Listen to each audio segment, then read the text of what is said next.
Madam Chandrika Bandaranayak Kumartunga, to present a token of appreciation to Honorable Dr. Harini Amarasuriya.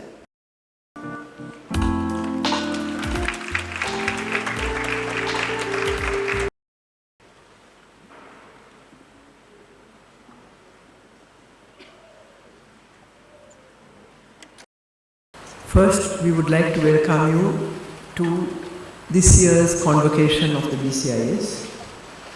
And then I would like to congratulate all of you young people who have achieved success in their exams, in the degree.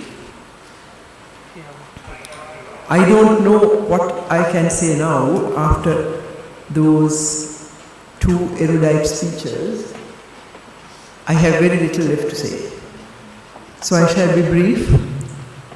I would like to tell you that, as our Executive Director said, and also the Prime Minister, the BCIS was created with the vision of teaching and disseminating knowledge on international relations and global affairs. Sri Lanka, being a small insular island, realized some time ago that we have to connect with the world, that we have to inform ourselves about what is going on in the rest of the world, of how nations interact, how they formulate their foreign policies, how the big powers and why the big powers formulate certain foreign policies, how we should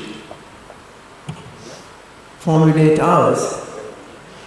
We have to know lots of things about the world, not simply news about what is going on in the world, the wars, the peace processes, the conflict resolutions, the developments, the economic progress, social, cultural progress, technological process, but also how nations interact with each other, especially since the formation of formal international organizations at the beginning of the 20th century.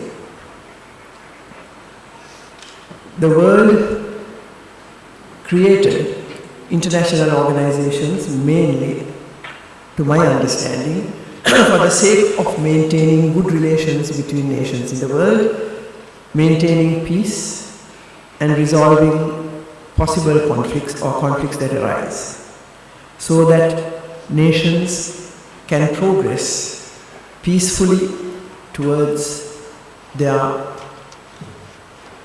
visions of development, of achieving greater progress, economically, socially, culturally, and in every other way.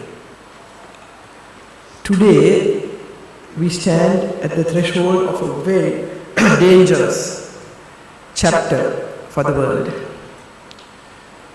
All the norms that were formulated, accepted, operated since the creation of first the Society of Nations and then the United Nations organization, the regional organizations, their related sub-organizations and all that.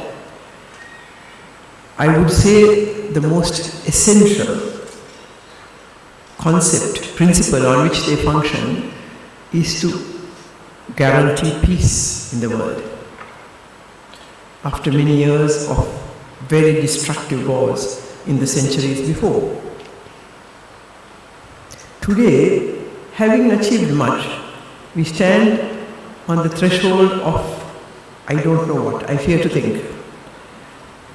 Some nations, even important, powerful ones, kicking all accepted norms of coexistence, of cooperation between nations, completely out of sight and acting in accordance with their narrow personal national interest, in their national interests. And the international organizations presently seem a bit powerless to handle this. Nations are beginning to question whether the UN is worth its while. Young people are asking these questions. So I think all of us, all of you here who obviously have an interest in international affairs and diplomacy and the whole country, our entire nation,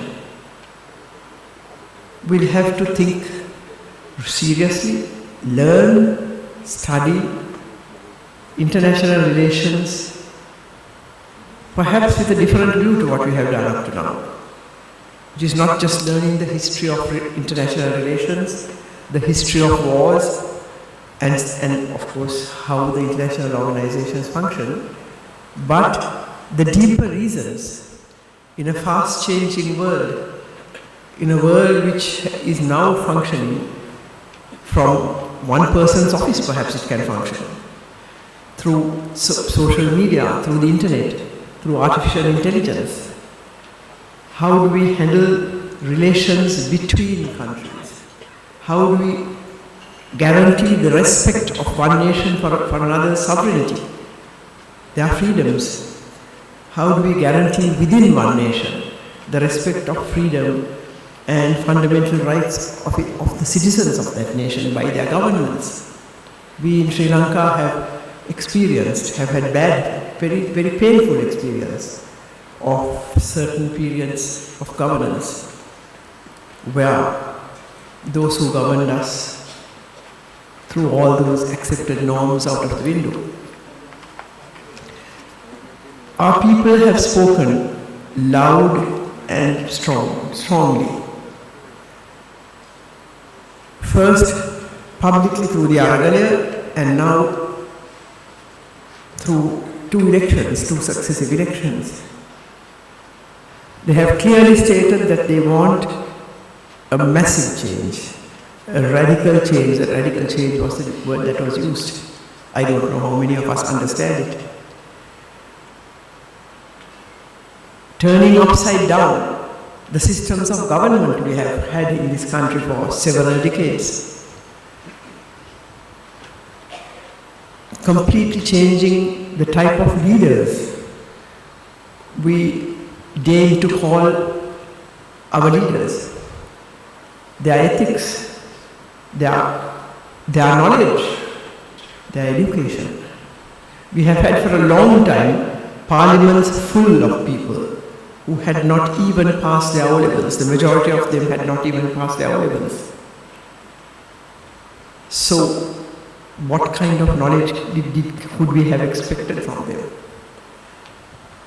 But I would hasten to add that only education is also not enough to govern a country with all the problems and the challenges we face. AsianMirror.lk